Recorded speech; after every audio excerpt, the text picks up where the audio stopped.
Electric company ने आखिरकार electric scooter launch कर दी, Ola S one Z and the Ola Gig. Ola S one Z का जो प्राइस है वो ओला एस-वन एक्स से नीचे रखा गया है, लेकिन क्या आपको ओला एस-वन जी लेना चाहिए या फिर ओला एस-वन एक्स? इसके बारे में तो आगे मैं बताऊंगा कि किन लोगों के हिसाब से ओला एस-वन जी ज्यादा बेटर है और किन लोगों के हिसाब से ओला एस-वन एक्स बेटर है। और एक और चीज मैं बोलना चाहूंगा ओला इलेक्ट्रिक को, प्लीज आपका मार्केटिंग स्ट्रेटेजी अच्छा लगा मेरे को, लेकिन ये तो मेंशन कर दो ओला एस-वन जी लेते हैं या ओला गिग लेते हैं तो जो 2 बैटरी पैक वाला जो मॉडल है उसका प्राइस भी मेंशन करिए। वेबसाइट में सब जगह पे सिंगल बैटरी वाला प्राइस लिखा हुआ है। अब इससे लोग क्या सोचेंगे, भैया 59,999 में ओला एस-वन जी मिल रही है, इसको बुक कर देता हूं, जबकि वो सिंगल बैटरी के साथ है। अगर डुअल बैटरी के साथ जाते तो प्राइस ज्यादा हो जाएगा, बट वो कितना होगा ये कहीं पे मेंशन नहीं है। तो एनीवेज बात करते भैया दोनों गाड़ियों की कि ओला एस-वन जी की तरफ जाना चाहिए या ओला एस-वन एक्स की तरफ जाना चाहिए। कंपनी ने पहली बार डिजाइन को चेंज किया है उनकी कम प्राइस की गाड़ियों में। सबसे पहले बात करते हैं ओला एस-वन जी की। इसका लुक काफी फ्रेश है, नया है, ज्यादा राउंडिश नहीं है, कर्ट्स एंड क्रीज देखने को मिलते हैं।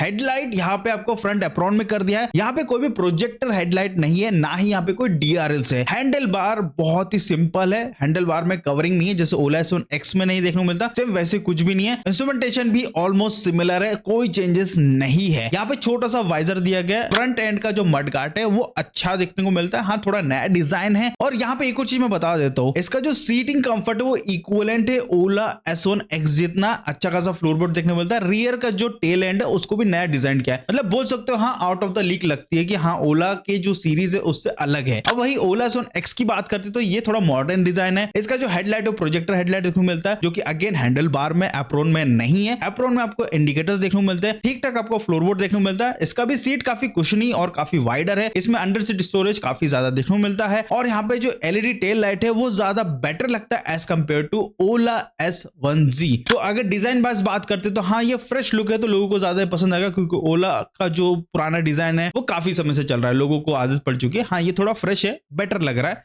और डिजाइन वाइज तो भाई मैं क्या ही बोलूं, ये एक सब्जेक्टिव पार्ट है, डिपेंड करता है कि आपका टेस्ट कैसा है। नेक्स्ट चीज इज द फीचर्स। तो फीचर्स भी दोनों गाड़ी में ऑलमोस्ट सिमिलर है, दोनों में आपको डिजिटल इंस्ट्रूमेंटेशन देखने को मिलता है, दोनों में आपको मूवओएस का सपोर्ट देखने को मिलता है, दोनों में आपको 4.3 इंच का इंस्ट्रूमेंट कंसोल देखने को मिलता है। लेकिन एक गाड़ी में आपको मिलता है removable battery, that is Ola S one Z, और ओला एस-वन एक्स में मिलता है फिक्स बैटरी। अब रिमूवेबल बैटरी पे एक सहूलियत उन लोग के लिए हो जाती है जहां चार्जिंग का प्रॉब्लम है। अब चार्जिंग का प्रॉब्लम ये नहीं बोल रहा इंफ्रास्ट्रक्चर, लाइक आपका घर कहीं और है और आप गाड़ी कहीं और पार्क करते हैं। लाइक सपोज होता है ना, अगर आप बड़ी सोसाइटी में रहते हैं तो वहां पे हर किसी को चार्जिंग लगाने का अनुमति नहीं होता, बहुत जगह नहीं होता। ऐसे में काफी लोग हिचकिचाते हैं यार इलेक्ट्रिक व्हीकल लेंगे तो फिर वो चार्जिंग कैसे करेंगे क्योंकि फिक्स बैटरी है। तो यहाँ पे उन लोग के लिए सहूलियत हो जाएगी कि भैया उनको अपनी गाड़ी अपनी पार्किंग में लगाना है तो लगा सकते हैं, देन वहां से बैटरी निकाल के घर पे आओ, बढ़िया बैटरी चार्ज करो। ये सबसे बढ़िया सहूलियत है। वही ओला एस-वन एक्स में आपको फिक्स बैटरी मिलती है तो ये एक सहूलियत नहीं मिलती, लेकिन ओला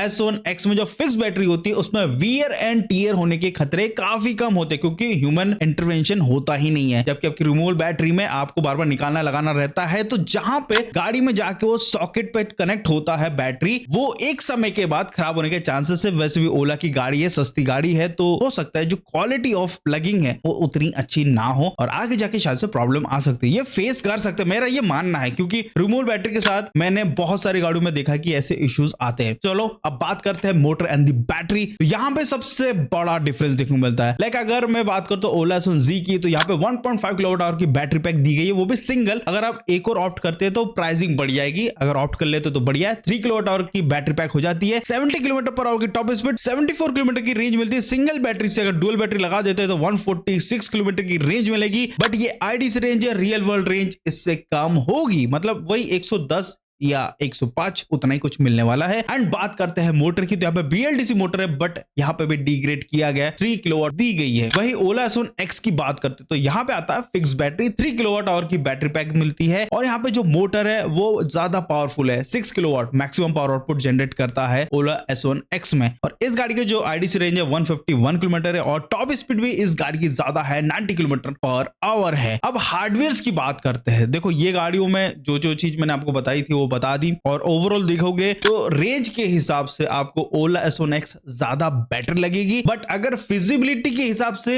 एडिक्वेट रेंज की बात करें तो यस, ओला S1 Z कहीं बुरी नहीं है और ये उन लोग को ज्यादा पसंद आएगी जिनको डेली वर्क के हिसाब से गाड़ी चाहिए और उनका मैक्सिमम या 50-60 रन होता है, तो एक बहुत अच्छी चीज कर सकते हैं। ये 2 बैटरी वाला ये प्रोडक्ट ले लेते हैं और एक बैटरी चार्ज करते रहेंगे और एक बैटरी से वो डिलीवरी करते रहेंगे या जो भी उनको काम करना है। जैसे वो डिस्चार्ज होने वाला आएगा तो फटाफट से आके घर पे आके चेंज कर सकते हैं। तो फुल्ली चार्ज हो चुका बैटरी उसको वो यूज कर सकते हैं। तो ये एक प्लस पॉइंट हो जाता है ओला S1 Z में। हार्डवेयर ड्यूटी की बात करते हैं, दोनों ही गाड़ी में आपको मिलता है फ्रंट में टेलीस्कोपिक सस्पेंशन, रियर में मिलता है डुअल सस्पेंशन, फ्रंट में ड्रम ब्रेक, रियर में भी ड्रम ब्रेक दिया गया, कॉम्बी ब्रेक सिस्टम दिया गया है। लेकिन अगर आप ओला S1 Z प्लस लेते हैं तो यहाँ पे जो व्हील है वो 14 इंच का हो जाता है, नहीं तो अगर ओला S1 Z लेते हैं तो उसमें 12 इंच का व्हील है और ओला S1 X में तो आपको 12 इंच के व्हील्स मिलते ही मिलते हैं। 90/90 सेक्शन का टायर है दोनों ही गाड़ियों में। अब प्राइसिंग की बात करते हैं तो सबसे पहले आती है ओला S1 Z, जिसकी प्राइसिंग है 59,999 फॉर द सिंगल बैटरी वाला। अगर इसमें डुअल बैटरी चाहिए तो वो एक्स्ट्रा बैटरी का आपको एक्स्ट्रा पैसा देना पड़ेगा। एंड वही बात करते हैं ओला S1 X की, तो यहाँ पे फिक्स बैटरी है 82,999। अगर इससे भी सस्ता मॉडल लेना है तो आपके पास 2 kWh बैटरी पैक है, उसके तरफ भी जा सकते हैं 74,999। तो फिर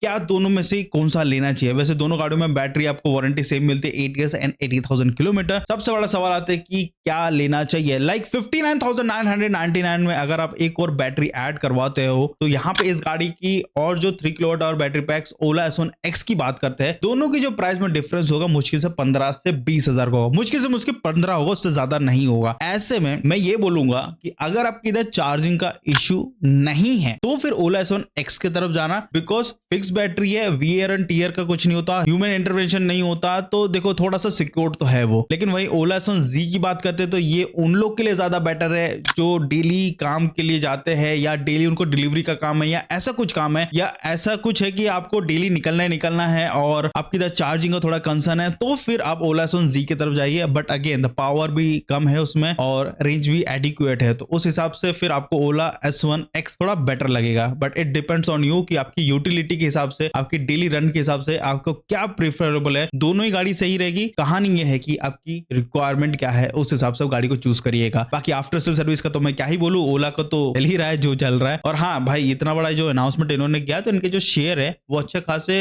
इंक्रीज हुए हैं। हो सकता है ये न्यूज देने के बाद यही करना था उनको कि इनको अपने शेयर मार्केट को इंक्रीज करना था, क्योंकि अभी भी इन्होंने कोई डेवलपमेंट के ऊपर बात नहीं की, इन्होंने अभी तक कोई भी डिलीवरी के ऊपर बात नहीं की। बस ये कि रिजर्व करना है तो रिजर्व कर लीजिए। तो गाइस आज की वीडियो बस इतना था। आई होप आपको वीडियो अच्छा लगा तो प्लीज लाइक शेयर सब्सक्राइब जरूर करेगा। मिलते हैं अगले वीडियो में, बाय बाय।